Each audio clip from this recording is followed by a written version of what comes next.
Out of Germany, now listen to me, out of Germany came the higher criticism. It went to England. Mr. Spurgeon fought it. It was called the downgrade controversy. But it got in the Anglican Church. It eventually came over in Scotland, ruined Presbyterianism. It came over into the United States, into the seminaries and colleges in this country. In the 20s, the late 1800s, you had the last great revivalist was Charles Finney.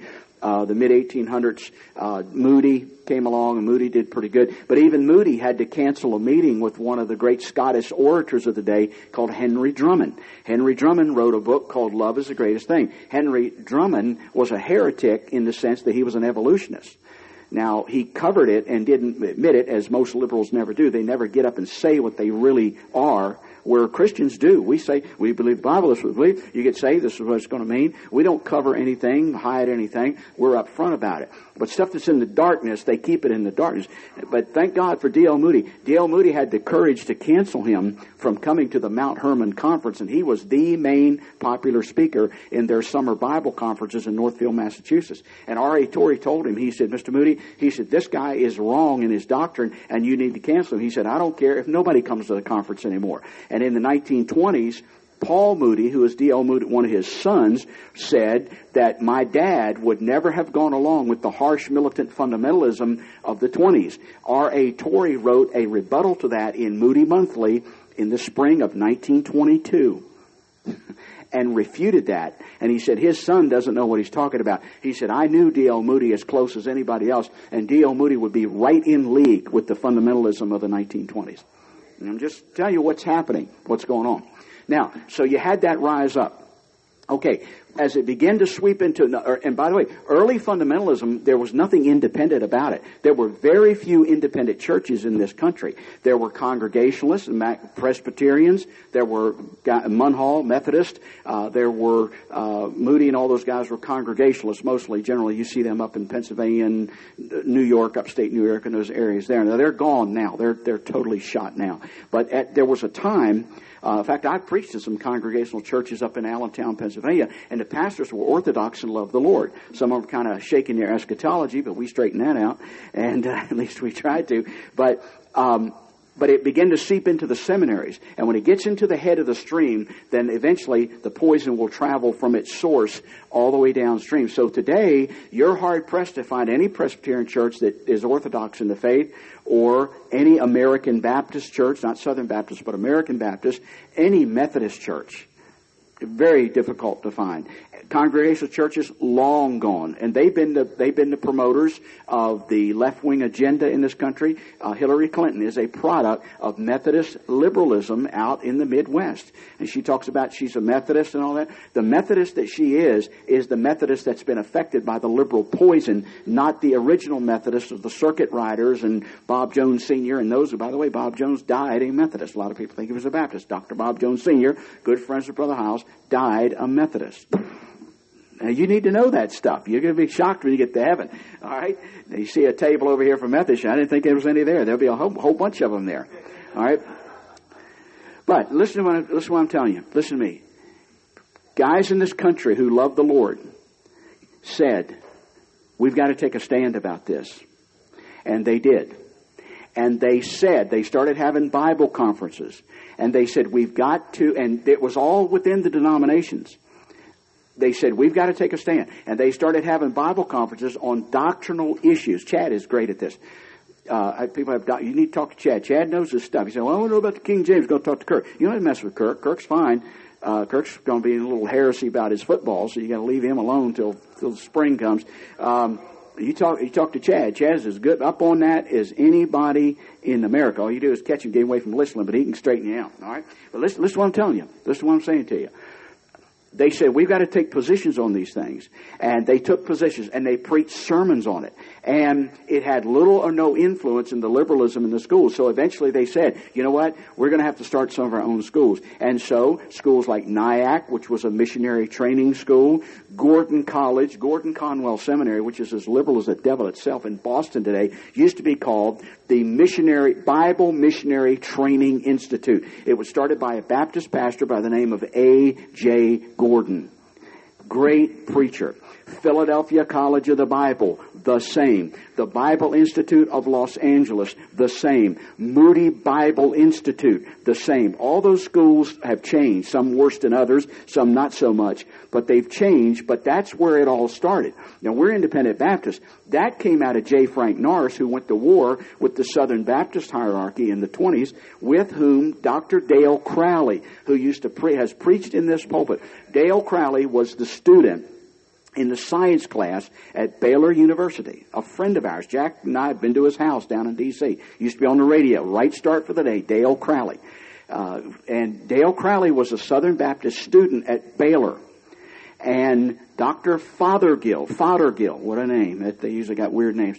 Dr. Fothergill stood up and said that the earth is billions of years old and that the Genesis account was not accurate. And Dale Crowley said, wait a minute, this is a Baptist school. It used to be. This is a Baptist school. This school was built by the sacrificial money of God-fearing Southern Baptists. Now, by the way, Brother Hiles is connected with all this. Brother Hiles never quit the Southern Baptists. Brother Hiles got kicked out. Lester got kicked out. Lee Robertson just quit sending his money in. But I remember, this is not so far removed from us today. Brother Hiles never quit. Brother Hiles didn't want out of the Southern Baptist Convention. He was the darling of the Southern Baptist Convention. Was saved in it, didn't want to leave it. They called him in, made some issues to him, because they said, you're running around with Lester Roloff and Lee Robertson. And both of those guys got severed ties with and the way you sever ties, you just quit sending your money. Now let's back up 30 years, and let's go back to 1920. Dale Crowley's sitting in the science class at Baylor University. And Dr. Fothergill gets up and says the Genesis account is an error. And Dale Crowley, just a young student, said, you can't say that here. He said, if you want to go to University of Texas and say that, you can do that. But this is a school built by the money of Baptists who sacrificed it to send their kids here to strengthen their faith, not to tear their faith apart. And Dale Crowley, little Dale Crowley, was called on the carpet. Well, there was a guy not too far from Baylor over in Fort Worth on Acker and Commerce Street that pastored a little small struggling church there, the First Baptist Church of Fort Worth, Texas. His name was J. Frank Norris. J. Frank Norris's father was a drunk. He used to go get drunk at the Blind Tiger Saloon in Fort Worth. J. Frank, when he was a little boy, his mom grabbed him up by the nape of his shirt, threw him in the wagon, took the horses, and went to the Blind Tiger Saloon with a horsewhip, and went in there and whipped her husband, pulled him outside, and beat the living daylights out of him. And J. Frank Norris saw that. And at a very early age, J. Frank gave his heart to Jesus Christ. J. Frank Norris became one of the most fiery preachers the world has ever seen. And he was pastoring at this time in Fort Worth, Texas. A funny story. Many of you heard this story. When he took the church at Fort Worth, it was in the Southern Baptist Convention. But he said, we're not going to send one dime to the convention to support liberal professors. He said, if you got rattlesnakes, if you don't want to kill them, at least don't feed them. And he said, I'm not going to take an offering and take part of our offering. That's where the independent movement started right there. He said, I'm not going to take our offering and send it to a denomination, trusting that they will do the right thing. By the way, that's how I came up too. That's how we became independent, because I sat under the liberal teaching. And I'm not talking about differences in philosophy of ministry. I'm talking about guys stood up and said, the Bible is wrong on this, and this is wrong, and we know that's wrong. And I heard them say it. But then when they'd have alumni week, everybody'd get all religious and dress up, and it was all a different deal. I know what this is. I've seen it firsthand. I took the documentation into the District Board of Administration and laid it out there. And they all stood up and said, we don't want to hear what you have to say. You're young. You don't understand what you're talking about. I knew exactly what I was talking about. They were being lied to by the liberal professors at that college where I was. And the only guy that stood up on and took my side was Jack Pease. That's why I owe a debt to Jack Pease to this day. And that's why I'm paying the debt. And you're helping me do it. Thank you very much. Now listen to me. Back to the 1920s. J. Frank heard about this kid. J. Frank went and looked him up. He said, are you Dale Crowley? He said, yes, I am. He said, my name is Norris. I pastor a little struggling church in Fort Worth. Back to Fort Worth. When he went over there, he said, our church was at peace with the world, the flesh, and the devil. First Baptist Church, that's what he said. And they had a big beer-drinking German guy that was a choir leader. He had a big bushy head of white hair, and he was real proud of that hair. And Jay Frank, he went there and he said, we got to get rid of that song. That guy's probably not even saved. They said, he's been here for years. If you get rid of him, you'll lose a lot of families. So Frank Norris trying to figure out what to do about this thing. He learned how to fight from his mother. And the choir guy would come out, lead the choir, and when he got done leading the choir, he'd take off and leave. There's churches like that. He'd just take off and leave. And Jay Frank, one night, it hit him. He said, I know what I'll do. And so right before the Sunday night service started, the choir leader with the big bushy head of hair with his alcohol smelling stuck his head around the corner. He said, Pastor, he said, when do you want me to start the song service? Jay Frank said, I'll let you know when I want you to come out. Jay Frank left the big bushy-headed choir leader and the choir and all of them back in the back room through the whole service. That really started an issue. The next week, he had ice cream Sunday on Sunday night, ran a bunch of covered wagons, brought a bunch of the lost people in from the slums of Fort Worth, Texas.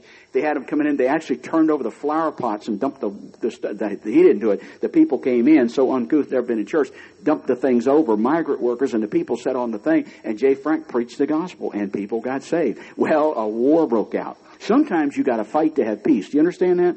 That's missing in our day. Sometimes you're not going to have peace unless you first have a fight.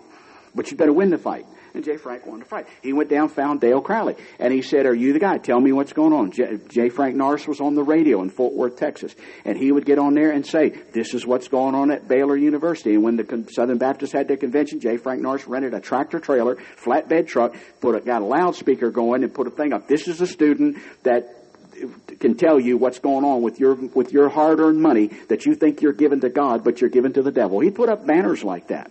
And Dale Crowley would stand up there and tell the story. And out of that, enough pastors said, we have had it. We want to know what's going on. And they said, well, don't worry about it, brother. You just trust us. They said, I don't trust nothing. I'm not sending our church's money in to something that is not going to promote the glory of God. And a lot of guys pulled out and they said, that's it. That's where the independent Baptists came from. But most independent Baptists talk about, we're independent fundamental Baptists like we started it. Listen to me. The editors of this reference Bible are the fathers of American fundamentalism.